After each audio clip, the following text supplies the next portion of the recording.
The laughter was real. That much, history agrees on. But what history rarely tells you is what happened when the cameras stopped, when the studio lights went cold, and the two people who made the whole world feel something warm and familiar had to face each other without a script. Lucille Ball and Desi Arnaz didn't simply star in a television show. They became the blueprint for what a couple could be on screen, combustible and funny and magnetic, completely devoted to one another in a way that audiences believed every single second of. The devastating irony is that the belief was earned because somewhere beneath the chaos and the comedy and the empire they constructed together, the love was genuine. It just couldn't survive everything else that came with it. Their story begins not in a studio or on a stage, but on a film set in 1940, where a 28-year-old actress with fire behind her eyes crossed paths with a 23-year-old Cuban bandleader who carried himself like the room already belonged to him. The movie was Too Many Girls, and neither of them had any business falling for each other. Desi Arnaz was already engaged to someone else, and Lucy tended to gravitate toward men who were older and taller, none of which changed a single thing once they were face to face.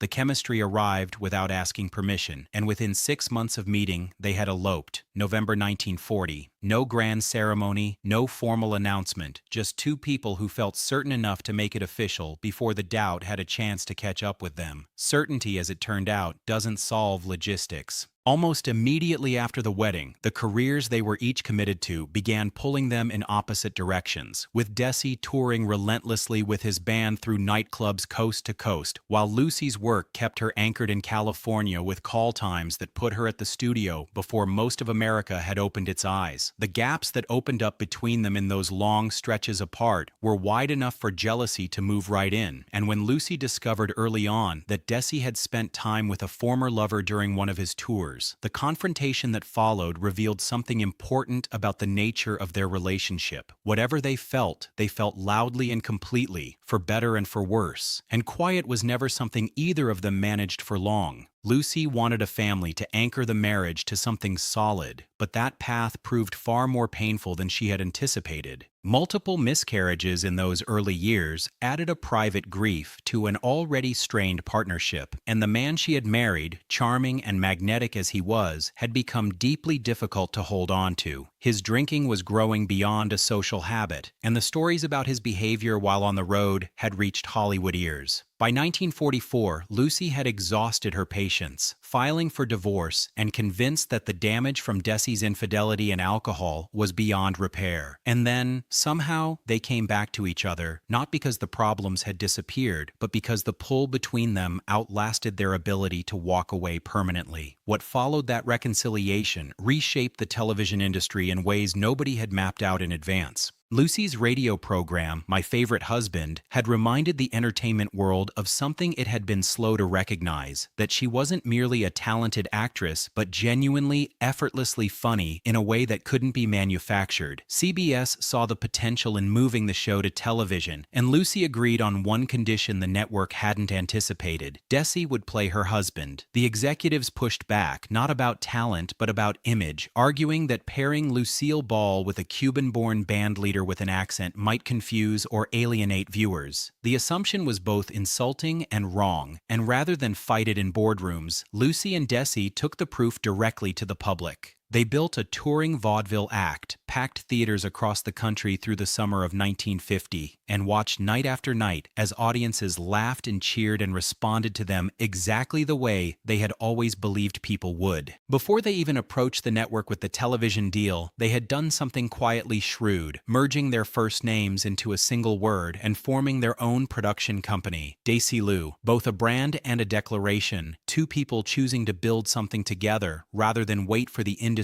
to decide what their partnership was worth. I Love Lucy premiered in October 1951, and the response was unlike anything television had generated before, with millions of Americans rearranging their evenings to be home in time for Lucy Ricardo's latest catastrophe, and the show climbing to the top of the ratings with a speed that stunned even the people who had greenlit it. None of that success came without creative fights and financial gambles. When the question of production location became a dispute, with the network wanting New York and Lucy and Desi refusing to leave leave California, Desi pushed for something the industry had never attempted on that scale: filming on high-quality motion picture film using multiple cameras instead of the low-quality recording methods standard at the time. The cost was steep enough that they accepted lower weekly salaries to make the numbers work, and in exchange, they kept ownership of the filmed episodes. At the time, it looked like a practical compromise. What it actually was the move that would eventually make them wealthy, beyond what either of them had calculated. Desi's instincts about the business side of television proved sharp in ways that veteran industry figures hadn't anticipated, and when he negotiated the right to re-air older episodes, the concept of television syndication effectively came into existence. A show no longer disappeared after its broadcast. It could run again across different channels and different markets, generating income long after the original air date had passed. Desi kept expanding through the 1950s, acquiring major studio facilities in Hollywood, renting sound stages to outside productions, and growing into a full entertainment operation that by the late 1950s had become publicly traded, with shares selling out almost immediately. Meanwhile, the show kept delivering television moments nobody had dared attempt before, including the decision to write Lucy's real-life pregnancy into the storyline during the second season, an act that was nearly radical at a time when pregnancy was treated as something unsuitable for living room viewing. When Lucy gave birth to Desi Arnaz Jr. in January 1953, the real delivery and the filmed episode ran almost simultaneously, and the country responded as though a neighbor's child had arrived. The audience's emotional investment in Lucy and Ricky Ricardo had grown so complete that the line between the characters and the actual couple had nearly dissolved, and in many ways, that dissolution reflected something true. Inside the real couple, the old wounds had never closed. Desi's drinking had not slowed, and the pattern of late nights and wandering behavior that had nearly ended the marriage in 1944 had continued quietly beneath the surface of everything they were building together. Running a major production company while starring in one of the most watched programs in television history had stripped away whatever breathing room had once existed between them, because they worked together every single day and returned to the same house every single night with no distance, no perspective, and no relief from the tension accumulating beneath the surface. By the late 1950s, what remained between them had moved past repair. Lucy later described those final years of the marriage as something close to a nightmare, with Desi's moods growing volatile and unpredictable, arguments erupting without warning sometimes in front of their children, and the social life they had once shared falling away entirely as friends stopped coming around and the house grew heavy and quiet where it had once been loud. Desi acknowledged all of it without deflection, admitting that the collapse of the marriage was inseparable from the collapse of his own self-control, and that the deeper the relationship deteriorated, the more he buried himself in alcohol and work. Their bedroom had already been separate for nearly a year before the end came in full, when one evening Desi finally said the words neither of them had managed to speak aloud before, telling Lucy directly that he wanted a divorce. Everything that had been held back for years came out of her at once, anger and grief and exhaustion colliding in a confrontation that left nothing unsaid. What came next revealed how complicated his care for her had always been. Desi insisted she be the one to file, not him, believing that arrangement would protect her public image and spare her from any perception of fault. The divorce finalized in 1960, and 2 years later, Lucy bought out his share of Desi Productions entirely, taking full ownership of the company they had built from nothing. Several years after that, she sold it for millions of dollars. Both of them rebuilt their lives separately. Lucy married comedian Gary Morton in 1961 and stayed with him for the rest of her life, while Desi married Edith Mack Hirsch in 1963 and settled into a quieter existence far from Hollywood's constant pressure, spending his retirement sailing his yacht, fishing, and cooking the Cuban dishes he had grown up with.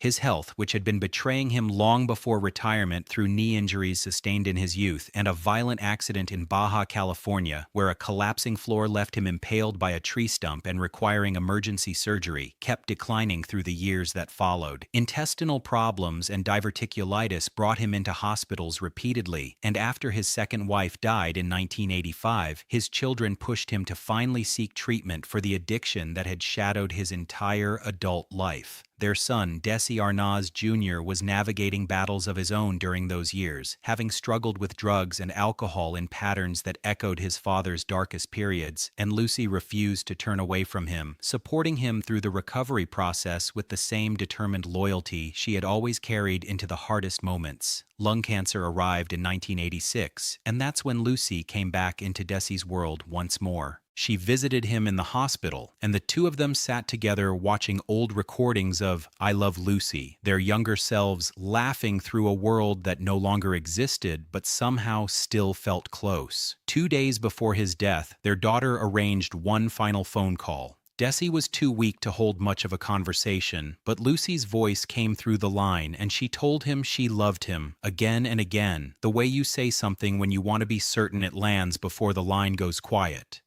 His answer came back gently, telling her he loved her too, and before the call ended, he wished her luck with her shows. Simple, warm, and entirely himself. December the 2nd, 1986. Desi Arnaz passed away 2 days after what had once been their wedding anniversary. Only days after his death, Lucy attended a ceremony honoring her career, and a letter Desi had written was read aloud to the audience. In it, he reflected on the show and the woman who had made it what it was, writing that I Love Lucy had been built on a single purpose, to make people laugh, but that Lucy had given it something rarer. She could throw herself into the wildest physical comedy imaginable without losing the warmth that made audiences feel like they were laughing with someone they genuinely knew. 90% of the credit for everything the show accomplished belonged to her, he wrote, and the rest could be divided among the writers, directors, and everyone else. Lucy listened to those words in front of an audience and was visibly overwhelmed, the memories and the decades of shared history arriving all at once in a room full of people who had no idea what the two of them had actually been to each other. She outlived him by a little more than 3 years. April 1989 brought severe chest pains and an emergency rush to a Los Angeles hospital, where doctors discovered a dangerous tear in her aorta that required 7 hours of surgery to repair. For several days, the outlook appeared cautiously hopeful, and then the pain came back, sudden and catastrophic, and before morning had properly arrived, Lucille Ball was gone at 77 years old. Her ashes were eventually carried home to Jamestown, New York, the small town in upstate New York, where her story had started long before Hollywood, before Desi, before every glorious and chaotic moment she had given to anyone who ever needed to laugh. What they built together endures across comedy, television history, and the entertainment industry in ways still studied and taught today. The empire was real, the innovations were real, and the performances still stop people cold decades after they were filmed. But underneath all of it sits something harder to measure. Two people who could not quite live together and could not quite live apart, who spent 20 years trying to hold something extraordinary and something broken in the same two hands, and who found at the very end that the love beneath all of it had never actually gone anywhere. It had simply learned to exist in a different form, quieter and more honest than anything the cameras had ever caught.